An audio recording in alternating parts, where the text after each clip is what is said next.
ज़बूर 10। ए खुदावन तू क्यों दूर खड़ा है, तंगी के अयाम में क्यों छुप जाता है।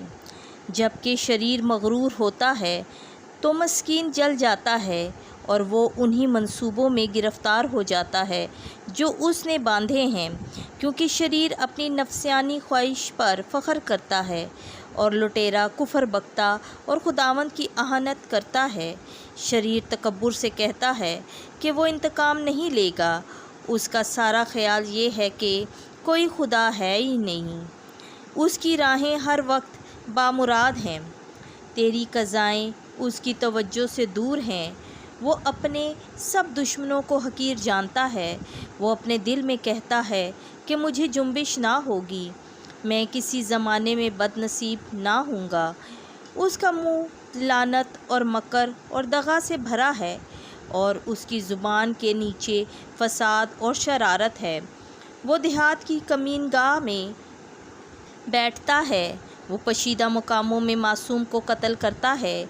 उसकी आंखें मस्कीन की ताक में हैं, जैसे शेर बब्बर अपने भट में, और वैसे ही छुपकर कमीनगाह में बैठता है।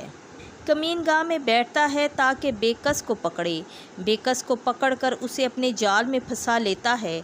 वो झुकता है, वो ज़मीन पर लेटता है और उसकी ज़बरदस्ती के सबब से बेकस गिरते हैं।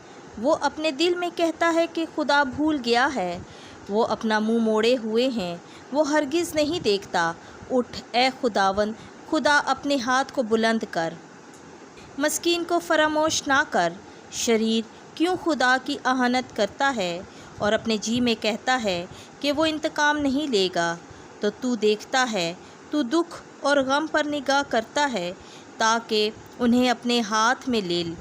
मस्कीन अपने आप को तेरे सपुर्द करता है, यतीम का मददगार तू ही है। तू शरीर और बदकिरदार का बाजू तोड़ दे, तू उसकी शरारत का इंतकाम लेगा और वो बाकी ना रहेगा।